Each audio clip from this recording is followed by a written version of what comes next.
Welcome to another edition of Inlandia Literary Journeys, the video series. And I'm John Bender, Metro Editor of the Press Enterprise. I'm with Orlando Ramirez, Editor of La Prensa, Katie Porter from the Inlandia Institute, and Teresa Rhyne today, who's the author of The Dog Lived and So Will I. Teresa is a Riverside lawyer, and her book was at the top of the New York Times best-selling list, two lists, both ebook nonfiction, combined print and ebook nonfiction. Teresa, welcome. Thank you. Great to be here. And this is Percival, who is joining us for today's segment. Perhaps you can give us a little idea of the role that the dogs play in your memoir there. Well, the memoir, The Dog Lived and So Will I, is about my learning to deal with my own cancer by having gone through it first with my beagle, Seamus. So he was diagnosed with cancer when he was about 2 years old, and they told me he would live maybe a year with surgery, chemotherapy, and but we went ahead and fought it, and he was still going strong and considered cancer-free 3 years later when I got diagnosed with breast cancer. So I kind of took a page out of Seamus's book and dealt with it much the same way he had, which is to say, keep on moving forward. The book is about how he inspired me to get through that and gave me the hope I needed to get through it. And Percival is my new beagle. I only recently adopted him, so he's not actually the dog in the book, but he's a good stand-in, because look how handsome he is. Yes, he's very cute. He's a beautiful dog. Yeah. Tell us about, well, for a lot of first-time writers, you know, there's always this thing, everyone thinks, oh, if I could only write a book, if I wrote this down. Why did you do it, and how did you do it? Yeah, and if only we could have a number-one bestseller, Exactly. right? I didn't even dream of that. I did not sit down and say, I'm going to write a #1 bestseller, page one. What actually happened is when I was going through treatment for breast cancer, my boyfriend had suggested that I set up a blog to be able to update friends and family on what was going on. So I wouldn't have to keep repeating the same story over and over again and all the details over and over again. And I'm sure so he didn't have to hear them over and over again.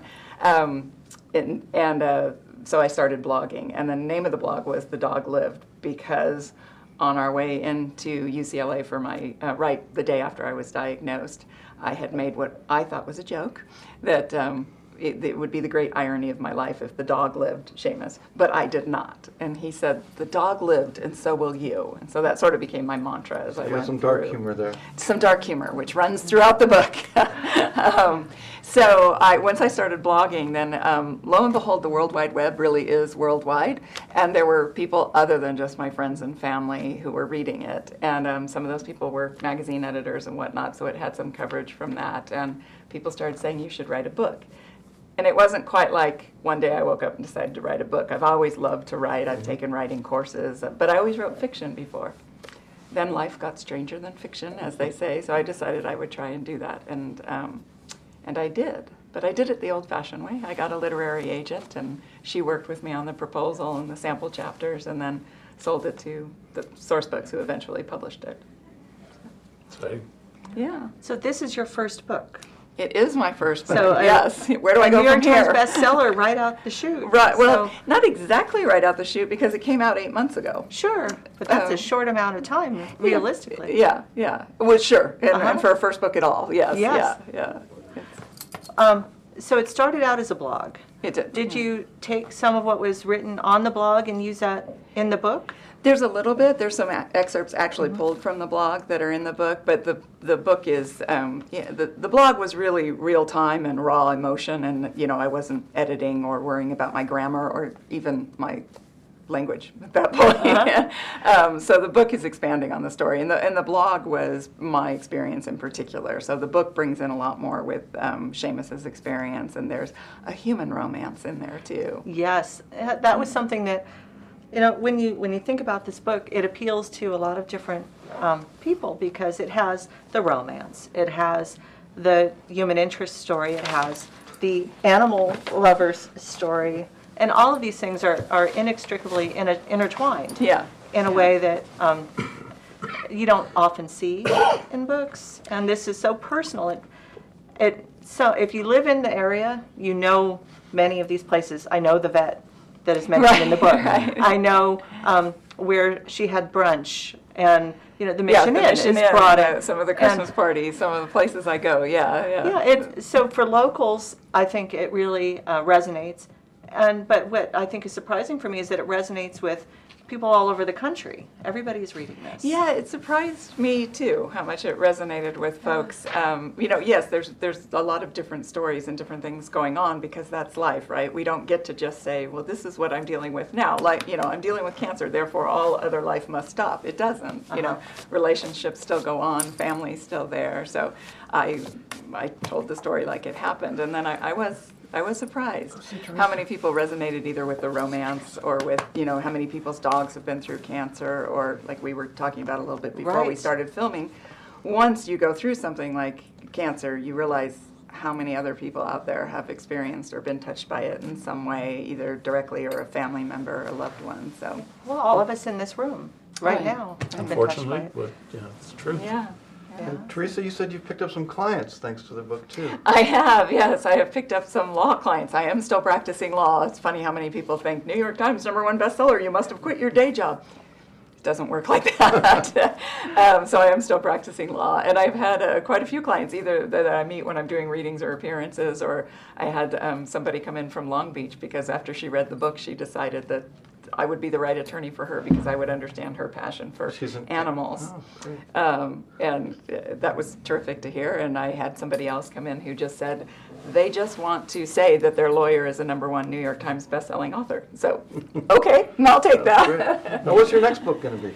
I am working on a second book, and I think it'll star in part Percival. And it's about my journey towards my own discovery of what it really means to be an animal lover and an animal advocate, which means I've gone vegan, and I learned a lot about the testing that's done on animals, and so I'm switching over to cruelty-free products and trying to be a more responsible citizen in that regard. And Percival I adopted him in April from an organization called Beagle Freedom Project, and they rescue dogs who've been tested on in laboratories. So Percival spent the first 18 months of his life, and he's only 2, in a pharmaceutical lab in Northern California. People think it doesn't happen in the US, but it does. Mm-hmm. Living in a cage, he's got a tattoo in his ear, he had no name, he just had this federal ID number. He's been debarked, and he never saw sunlight, grass, never had treats, and didn't have any companionship. So when they were done testing with him, Beagle Freedom Project rescued him and I think 7 other dogs. There were 8 of them last Christmas. And that's also when I got diagnosed with cancer. It was around the holidays, so I figured we were meant to be. That was a meaningful month for both of us. And so, as you can see, he doesn't seem to hold it against anybody. He loves people, and he's adjusting really, really well. He is making up for lost time with getting the compassion that he needs and the companionship and toys. He loves toys. So he'll definitely be a part of the second book as well. So I'm sticking with nonfiction. Now, you're cancer-free now. I am cancer-free, yes. Congratulations. Yeah, I'm 4.5 years out. Wow. That's great. Heading to that 5-year mark, but yes. Yeah, the kind of cancer I had, triple-negative cancer, is particularly aggressive, and the highest rate of recurrence is in the first 3 years. So really my big celebration was making it past 3 years. So That's great. I just wanted to ask a quick question, because the success of your book has been across many platforms, not just, a book, but also an ebook.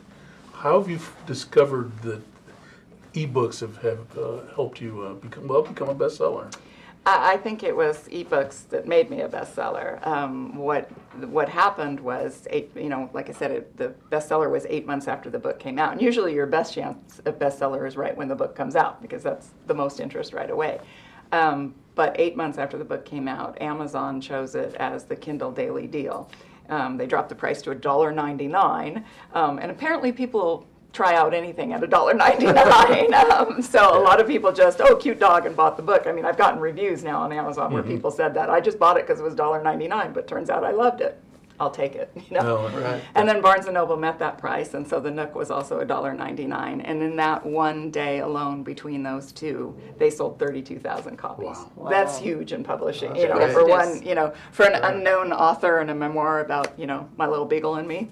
Right. So I don't read ebooks. I still love old-fashioned books. I want the paper and the smell and the experience, and I can't cuddle with an e-reader. but that really taught me how many people do. I was surprised. Well, great. So this has been Inlandia Literary Journeys. Please read the column that appears in the Press Enterprise every Tuesday, as well as the blog, which is up every day of the week, that is on pe.com. And I'm Orlando Ramirez, and this is John Bender, and we will see you next week. See you next week.